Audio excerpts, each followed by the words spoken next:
Good morning student. आज हम लोग जानेंगे उदासीनीकरण अपक्रिया। उदासीनीकरण अपक्रिया क्या है इसके बारे में। उदासीनीकरण अपक्रिया, तो उदासीनीकरण अपक्रिया की सबसे पहले हम लोग परिभाषा देखेंगे। जब अम्ल और क्षार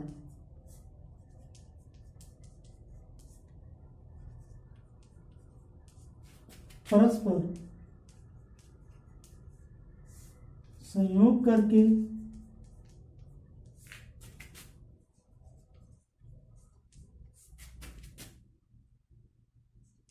लवण और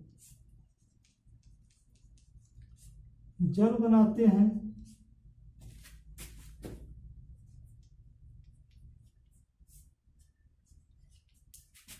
तो उस अपक्रिया को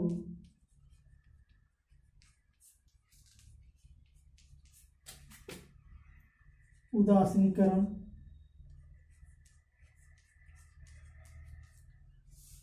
अपक्रिया कहते हैं।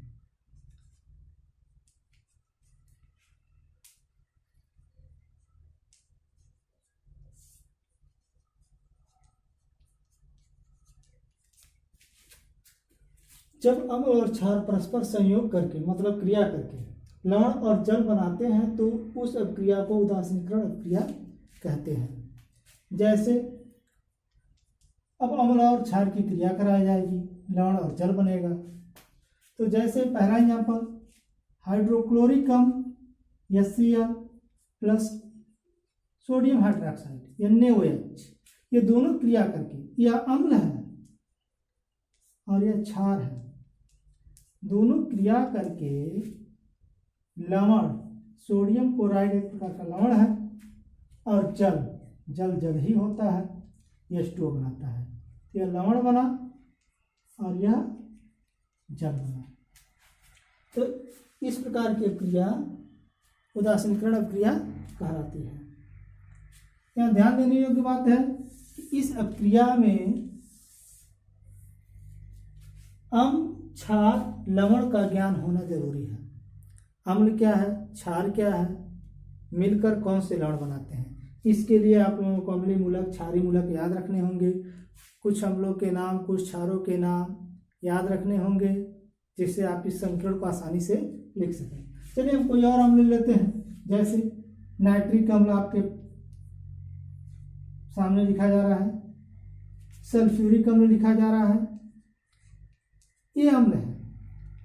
अगर इन अम्लों की किसी क्षार से क्रिया करा दी जाए, क्षार सोडियम हाइड्रोक्साइड से आ रहा है, पोटेशियम हाइड्रोक्साइड है, कैल्शियम हाइड्रोक्साइड है, तो इनमें से हम कोई ले सकते हैं। हम यहाँ पर पोटेशियम हाइड्रोक्साइड, यहाँ पर चलो हम कैल्शियम हाइड्रोक्साइड ले लेते हैं। क्षार की पहचान क्या होता है, OH जिसमें समूह रहता है। अम्ल की पहचान क्या होता है, जिसमें H आयन रहता है। तो अम्ल क्षार की पहचान आप कर लेंगे और उसके बाद इन दोनों की अपक्रिया कराएंगे तो लवण और जल बनेगा। यहाँ पर पोटेशियम नाइट्रेट बनेगा और प्लस H2O बनेगा। यहाँ पर कैल्शियम सल्फेट बनेगा और प्लस 2H2O बनेगा जल। तो इस अपक्रिया को हम, जहाँ अम्ल और क्षार परस्पर अपक्रिया करके लवण और जल बना रहे हैं, इस अपक्रिया को हम क्या कहते हैं, उदासीनीकरण अपक्रिया। इस अपक्रिया की एक खास बात यह है कि उदासीनीकरण अपक्रिया जब होती है तो इसमें कुछ ऊष्मा निकलती है जिससे अपक्रिया के दौरान पात्र गर्म हो जाते हैं। तो यह सभी अपक्रिया ऊष्माक्षेपी अपक्रिया भी है जिसमें ऊष्मा उत्सर्जित होती है, और रासायनिक अपक्रिया जिसके फलस्वरूप ऊष्मा उत्सर्जित होती है ऊष्माक्षेपी अपक्रिया कहलाती है। तो जितनी भी उदासीनीकरण अपक्रिया है वो सभी ऊष्माक्षेपी अपक्रिया भी हैं। तो ऊष्माक्षेपी अपक्रिया के भी एग्जाम्पल यह हो सकते हैं। अब हम जानेंगे अवक्षेपण अपक्रिया। तो अवक्षेपण अपक्रिया क्या है, इसको जानते हैं।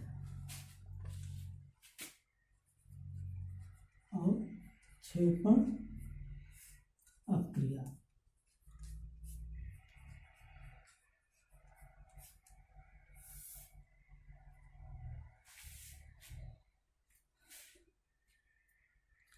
अवक्षेपण अपक्रिया में होता क्या है, दो अभिकारक जब मिलाए जाते हैं तब क्रिया के दौरान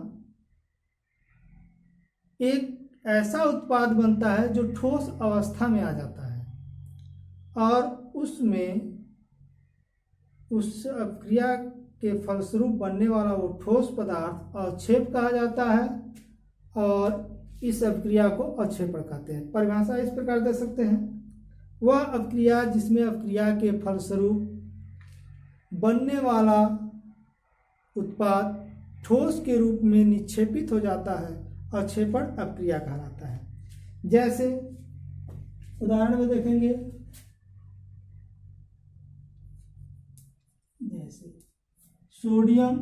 सिल्वर नाइट्रेट के जलीय विलयन में हम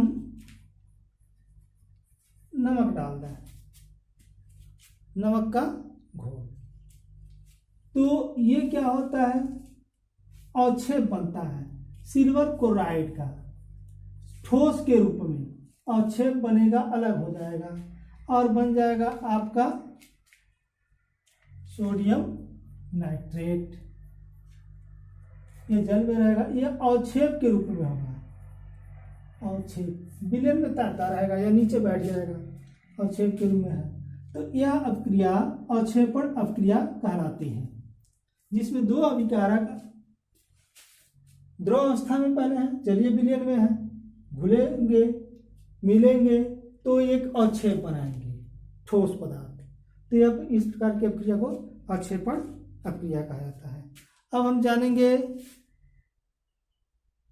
अगला, प्रकाश रासायनिक अपक्रिया।